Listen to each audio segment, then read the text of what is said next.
Hello everyone, I hope you've all had a pleasant New Year's Eve, and what better to start this new year with than another video on Bloodlines. Of course, we already covered all the historical bloodlines, so this time I will be talking about the bloodlines that you can forge with the Forge Bloodline Ambition, as there are a lot of them. It's worth taking a look at all of them and seeing which ones are trash, which ones are great, and which ones really just depend on your circumstances. The ambition we need to forge bloodlines is of course the Forge a Bloodline Ambition. We can see that one over here. It requires that you are at least 6 years old, not content, not incapable, and that you do not have a created bloodline already. This includes bloodlines from getting a crusade, for example, but not historical bloodlines. Although the AI will not use this ambition if they have a historical bloodline already. As a player, you can simply take this ambition even if you have just a historical bloodline. If you're an adult, you need to have 5,000 prestige if you haven't yet forged a bloodline, or 20,000 if your dynasty previously forged one but you somehow managed to lose the bloodline. And if you are a child of at least age 6, you can also take this ambition if you have one out of willful, proud, ambitious, quick, and genius, and at least 2,500 prestige or 15,000 if your dynasty previously forged a bloodline and you lost it. It's also worth noting that except for the peace condition, everything your character did before taking the ambition does count. So if you want to go, for example, for one of the war-related bloodlines, you can just start winning wars before you have the prestige for getting this ambition, without worrying that you make it harder on yourself by getting a big defensive pact by the time you take this ambition, as all the wars you have won before that point will count towards your progress. Also, on that note, if you are eligible for multiple of the pure bloodlines or the builder hybrid bloodline, which requires you to build 24 holdings, then you will get the top one of the list of conditions as your bloodline, with the builder hybrid one taking the place of the rule at peace condition, as ruling at peace does not count before you take the ambition.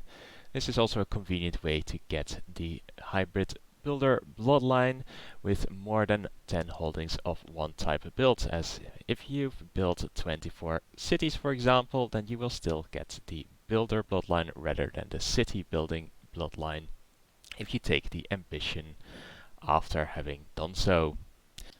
Anyway, King David does not have any bloodlines of his own, so instead we are going to be looking at Duke John the Griffin, who somehow has all the bloodlines from the Forge Bloodline Ambition. I don't know how that happened, definitely has nothing to do with the console. Anyway, first of all, we will be looking at the bloodlines that have a special effect that makes it easier to manage your realm in a way that your vassals won't be happy with. First of all, we will be looking at the worst of this category, and in the end we will be looking at the best, though this does depend on circumstances, of course. Under the right circumstances, the order of these bloodlines may change a bit. Anyway, first of all, we have Vile Blood of Duke John, making it easier to plot to revoke vassal titles. This bloodline is obtained from the events that happen after you take the Forge Bloodline Ambition. You'll have to make some choices to determine which bloodline you'll get at that point. And if you choose to go for one of these event bloodlines and do not fulfill one of the normal requirements, you can end up with this Vile Blood of Duke John. What it means that you have an easier time to plot to revoke vassal titles is if we go to one of our vassals and look at his county and mouse over plot to revoke, we see Duke John belongs to a tyrannical bloodline. And, well, it basically means that for any direct vassal, you can just revoke their counties and duchies at will. With this bloodline, you do not need to meet the normal requirements. So, it's a quite powerful bloodline in that regards, but the vassal opinion -10 and national revolt risk +2 are quite painful vessel opinion you can still deal with, simply by, of course, revoking the titles of any vessel who doesn't like you and giving them to somebody who likes you more. But plus 2% revolt risk applies not just to your own counties, but also to that of your vassals. So that means that if you have a large realm, you are going to constantly have provincial revolts, simply because of your permanent plus 2% revolt risk everywhere. Now, if you somehow manage to cancel out that revolt risk, either through an artifact or through having extra bloodlines that remove revolt risk somehow, then it becomes a much better bloodline, because it is a very powerful ability to revoke all those vassal titles, and it's also really nice if you just want to have your internal borders clean. Unfortunately, until you have an artifact or bloodline like that, it's just not a bloodline I can recommend, because I wouldn't want to have to deal with revolts all the time. Aside from that, you also have some arrest chance increase. Whether this makes it any better is debatable. Usually, if I am trying to arrest someone, I don't care too much about the outcome. Either he is imprisoned or he is revolting, and I can imprison him afterwards anyway, so same outcome. Next up, another Vile Blood of Duke John. This one allows you to personally pursue murder plots, and it is obtained by murdering 30 people. It's one of the 4 pure murder bloodlines that we have in this category. Aside from being able to personally pursue murder plots, you get a much smaller vessel opinion penalty than the previous one, in the form of -4, and you get plus 10% plot power increase. This bloodline is still not great, because being able to personally pursue murder plots is not as advantageous as you might want, as you do have a chance of dying yourself while trying to murder someone. So it's a lot of fun, but maybe not that great to actually have.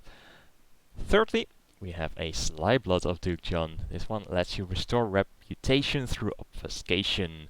This means that you can choose to obfuscate, and that lets you remove one of these traits or modifiers listed here. And if you have 15 intrigue or above, then the prestige cost for doing this will be a bit lower. It's a pretty powerful bloodline if you are in a situation where you have to become a kinslayer regularly, but otherwise you probably don't want to have any of those traits anyway, so then it's a lot less powerful. I'd say get it if you expect to be running with Gavelkind for a long time, but otherwise pass it for one of the next two, the Vile Blood of Duke John and the Blood of the Dragon Duke. These two bloodlines are practically identical. The first lets you add executed prisoners to the Macabre Banquet, and the second lets you burn prisoners, which is almost the same effect. Furthermore, they have a vessel opinion penalty and also a plus 10% to either plot power defense or arrest chance. Now, being able to add execute prisoners to the Macabre Banquet or burning prisoners is a lot of fun. If we imprison someone, let's see if it works. No, he revolted. Okay, let's try this guy. He revolted. How about him? There we go. We can embalm or burn him, of course, embalming being for the first of the two and burning for the second of the two. And this gives a plus 10 opinion bonus with all your other vassals. Obviously, he'll be too dead to have any sort of opinion bonus. Furthermore, there's a -5% revolt risk and a plus 10% plot power defense from an intimidated court for a short time. And then there's a little PT penalty. So this is a pretty powerful bonus, as it lets you basically execute anyone in your prison without real consequences. Instead, you'll have a bonus. And the burn one is basically the same, but you have a chance of losing kind. Because of this, I think burning might be a little bit worse than embalming them, but they're practically identical bloodlines, so just pick whichever one you like for the best flavor. if flavor is an important part of your decision making, you might want to note that the blood of the Dragon Duke has a chance of getting the person who founded the bloodline a dragon portrait sometime after his death. So, that's fun. Next up are the bloodlines that will make it easier to fight and win wars. These include, of course, all the bloodlines from just winning 15 wars, but also the hybrid bloodline, which is the first on the list. This one is gotten from murdering 20 people and winning 10 wars. Now, all of these war bloodlines are a bit more context dependent on when it comes to which one you want, so do keep that in mind when picking yours. Anyway, first of all, the Vile Blood of Duke John with faster fabricating claims and faster sowing descent, along with a small levy reinforcement rate bonus, a small plot power increase bonus, and a small personal combat skill bonus. What this special effect means is that if we go to our council, then the percentage chance of succeeding on fabricated claim and sow descent goes up a bit if you have this bloodline. Not the most powerful special effect, since most of the time you will be able to just land claimants to land you want and conquer it that way, or just holy war it. But if none of these options are available to you, then the Vile Blood of Duke John with this effect becomes quite useful. Next, Valiant Blood of Duke John. This one is only available if you are a Christian and gives a 10% mounted troop bonus, making it quite powerful if you are planning to lead armies that are heavy on mounted troops. So for example, if you're an Iberian, Byzantine, Hungarian or West or South Slavic, you might have some retinues that consist purely of mounted troops, and if you lead them yourself, then this becomes a useful bonus. Also worth noting is that when you get that bloodline, you will also get a nice little helmet, giving you an extra plus 5% damage against religious enemies. So that means it's especially useful to get this bloodline if you are bordering some religious enemies, as the cultures mentioned before in 1066. If you have a earlier start, like 769, then you might also want to go for this if you are playing with some French people that converted from Frankish, if you still have some Germanics or Slavics bordering you. Anyway, situationally useful. If you rely on mounted troops, it can be good, otherwise not that great. Aside from the mounted troops, there is of course also the piety and personal combat skill bonus, not to forget that there was that as well on the artifacts, and then the special effect of attracting wandering knights, bards and damsels, which is fun, but it's not going to change the game in any way for you. Next, we have a special effect of increasing the chance of losing artifacts after sieging enemy holdings. This is good if you are planning to do a lot of that. So if you are a Viking just pillaging the coast of Europe all the time, then you can get a lot of extra artifacts this way. If you don't do as much looting though, then this plotline becomes a lot less appealing, because you just have a 5% leading the center bonus when it comes to actually fighting battles, and then a 5% levy reinforcement rate, which is nice, but it's not likely to make the difference between a loss and a victory. Then lastly, we have two bloodlines that are just always useful regardless of your circumstances, though possibly less useful than one of the previous ones if you have the right circumstances to make the most out of one of those. Anyway, these are the Valiant Blood of Duke John and the Blood of Duke John again, and this time the bonuses are periodically attracting the servitude of great warriors if you are of the religion of the founder of the bloodline, and being able to use a decision to drill troops in addition to various other bonuses. The first one of these two has plus 5% morale damage and defense, so never hurts to have that, and plus 6 personal combat skill. However, this bloodline requires you to start forging your bloodline as a child and finishing it before you are 35. So do keep that in mind if you want it. The second is just a normal war bloodline, It gives you plus 15% movement speed increase and a plus 5% bonus to retreat. Now, I'm not too excited about retreating, but plus 15% movement speed increase is a good bonus. It lets your armies get to where they want to go faster, and with some luck, that means you are going to get the defensive bonus by getting into a mountain province before your enemy. Furthermore, the drill option lets you right click on yourself and then select drill troops, and it gives you a choice between various bonuses for 4 years at the cost of a bunch of prestige. The bonuses are minus 10% attrition, plus 40 days of supply, or a mystery. Well, it's not that big a mystery. If we click it, we get plus 10% movement speed increase for a total of plus 25% from our bloodline. Although do keep in mind that this effect lasts only 4 years, while the choice of getting it has a 10-year cooldown. So you do need to wait a bit without it before you can use it again and get that sweet movement speed increase. Anyway, that was it for our war bloodlines. So next up we are going to go to the building bloodlines, though not all of them quite work. We'll get to that when we get to those particular bloodlines. First of all though, one that does work exactly as it's supposed to, unsurprisingly, since it has no special effect, the hybrid builder bloodline. This just requires you to build 24 holdings, and that of course means that if you are trying to achieve that after having grabbed the ambition, you will have to make sure to have less than 10 holdings of a given type built, because otherwise you'll just get the bloodline for that instead. As for what it does, well, you can see it right here. Minus 20% build cost and time, and plus 2% national tax modifier. It's not bad. Having 20% less build cost is quite significant, but it's just really boring. So that's why we have this one as the worst builder bloodline.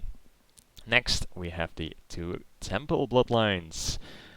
The reason why these aren't that great is because you generally will not want to hold temple buildings, and well, the building itself that you get from it isn't even that great. Fully upgraded, it gives you plus 4 income and plus 5.5 liege piety. So yay, that's not quite that amazing.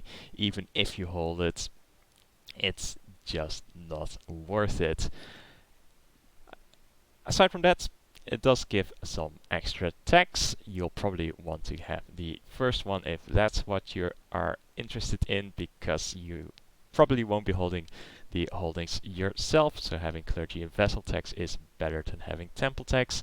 However, the second of the bloodlines is going to make it faster to gain prosperity, so at least that's a decent bonus. Of course, they are not quite from the same thing. The first of these two is from building 10 temple holdings, and the second is from building 5 temple holdings and being at peace for 15 years. Next up, we have the city bloodlines. Of course, these are gotten in the same way as the temple ones, except instead of temples, you are going to have to build cities. These are a bit better, as the special city building is a pretty good one, although it is one of the 2 buildings that doesn't quite work as intended. One of the effects it's supposed to have is that it increases your trade post limit by 2, but it doesn't, so that's unfortunate.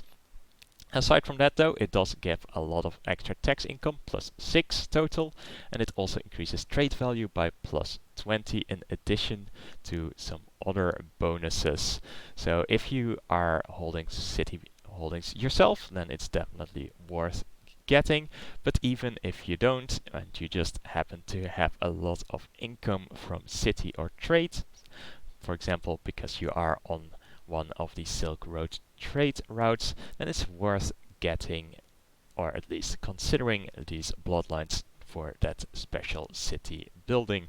As for which one to get, if you are dependent on vessel cities for income, then of course you'll probably want to increase your burgher vassal tax. But if you are a merchant republic, then you might want to get the second of the city building bloodlines, as it increases your own city income, and it also makes it faster to gain prosperity for even more money. Next, we of course have the 3 bloodlines that give you a castle building. I have put these last because most of the time you will be using castles as your main holding type. First of all, we have the hybrid building and murder bloodline. This bloodline requires you to murder 20 people and build 15 holdings. So you can't just build castles, as that will give you a castle specific bloodline first. You will have to build a variety of holdings to get this bloodline. Aside from the special castle building, it gives you plus 1% national tax modifier and minus 1 national revolt risk, which is nice if you happen to rule over slightly different people than your own. You'll have a lot less revolts going on. As for the special castle building, it gives you fully upgraded plus 3 fort level, plus 15% garrison size, and plus 0.5 leash prestige. It's also supposed to give you minus 20% local revolt risk. However, that again does not work. If it did work, then I'd rate this bloodline a bit higher, as it would basically make it impossible for anyone to revolt, at least when it comes to provincial revolts, which is very nice and is going to make life a lot less tedious. However, it doesn't work, so as such I will place this one before the other castle bloodlines. The other ones being of course the pure one for building 10 castles and the hybrid one for building 5 castles and being at peace for 15 years. They both give the same castle building, and that one is a rather powerful one, increasing your levy and garrison by a ton, as well as giving you some light infantry and archers, and also raising your fort level. And finally, as if that wasn't enough, also give you plus 5% morale bonus. Now, as for which one of the two you want to get, you probably want to get more prosperity, and the castle tax on your own holdings is probably going to give you more wealth while it still matters. You probably want to be about the size of France or larger before the other bloodline is going to give you more income than the hybrid one, at which point it doesn't really matter too much anymore anyway. And with the building bloodlines done, we are going to move on to the random other bloodlines. First of all, and worst, we have a murder bloodline again, the one and only murder bloodline that I felt was so pointless it didn't even get a mention with the other murder bloodlines. This one requires you to murder 30 people as before, but you need to start it as a child and finish it before you are 35. And then you get a bloodline that makes wards more hazardous. It doesn't even sound good, but its effect is very underwhelming. What it does is that if you are a child that is at least 12, you have a chance of getting an event where you will either get one intrigue or you can have a chance of murdering your educator. The requirement for this is that the educator is not a close relative or liked by the child, and well, there's also a very low chance of even getting the event, so you're lucky to see it on half your children. So not an amazing special effect, and the rest of the effects on the bloodline don't make it any better. -4 vassal opinion penalty, not great. Plot power increase plus 15%. It's a bonus, but it's not going to change my opinion on this bloodline. So let's quickly move on to the next bloodlines. All 3 of these bloodlines are obtained from the events after you get the Forge Bloodline ambition. First of all, we have a lovely, peaceful, religious bloodline. It improves your research cultural tech, it makes your temple vessels like you more, gives you some piety, and it increases the spread of cultural technology. Now, cultural technology doesn't really give a bonus if it spreads to your vessels, so that's kind of irrelevant, and your temple vessel opinion is usually not the most important vessel opinion. So let's quickly move on to the next bloodline. This one gives a penalty to culture technology spreads, but again, this probably won't matter too much, and then you get a larger bonus on monthly piety and temple vessel opinion. Of course, these are not the most interesting parts. The most interesting parts are the special effects. Court chaplains convert counties faster. That is, of course, quite useful if you are conquering a lot of land belonging to different religions.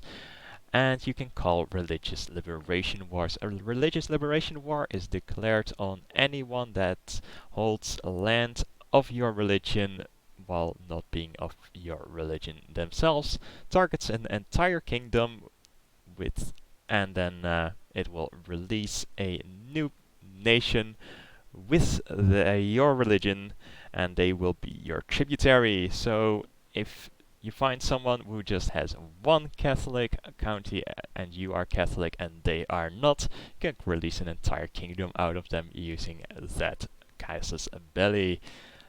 Quite fun, but maybe not the most useful, as they do become independent. They're just a tributary, so you still need to conquer them in a different way if you want to get the land yourself. Lastly, of these three, we have a more technology-focused bloodline with plus 15% technology spread rates. Now, since this doesn't just apply to cultural technology, it's a little bit more interesting, because if your vessels get better economy or military techs, then that can help you, since they will become more powerful, and as long as they are not using that against you, that does let you use more troops and better troops to fight off your foes. Aside from that, it also gives you a build time reduction, a poet opinion bonus, a improved research cultural tech, and lets you periodically attract the servitude of famous artists.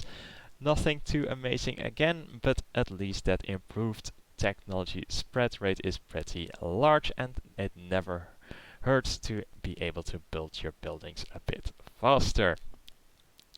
Next up, we are going to Duke John's Dynasty for a bloodline. This one is again obtained from choosing the right options in the events after Forge Bloodline Ambition is taken, and it gives you a small prestige bonus as well as a dynasty opinion bonus. Great if you'd like to land all your family members and you have a lot of vessels of your own dynasty. Furthermore, the special effect lets you influence younger close relatives. This does require you to be over 40 and set relative to be under 35, and they also need to be adults. However, it does let you influence a little bit what kind of traits and stats your close relatives have, so it gives you a bit more control over your probable heir. Furthermore, do keep in mind that there is again a cooldown on this thing, so you can probably only use it 3 or 4 times before your heir is too old for this to be usable on them.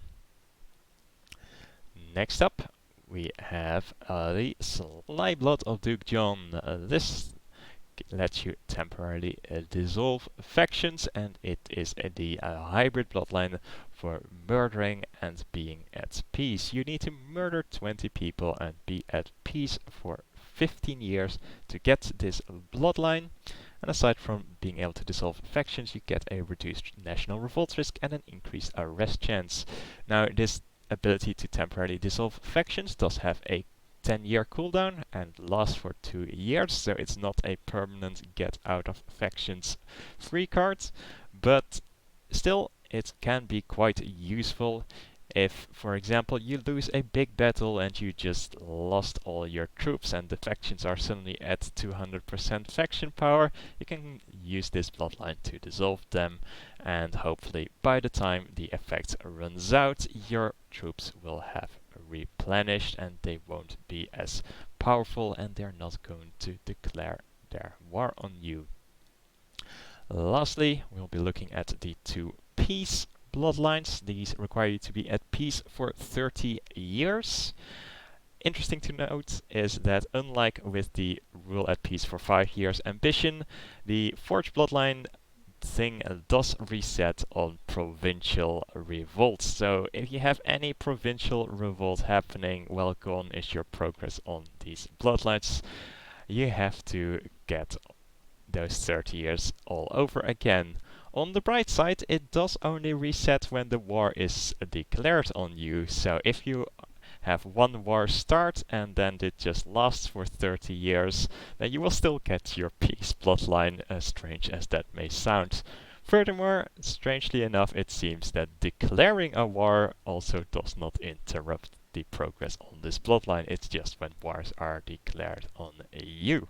So it's a bit of a funky progress, but anyway, let's get to the actual peace bloodlines themselves. First of all, the least powerful of the two, in my opinion, the bloodline that lets you endear your neighbors and subjects.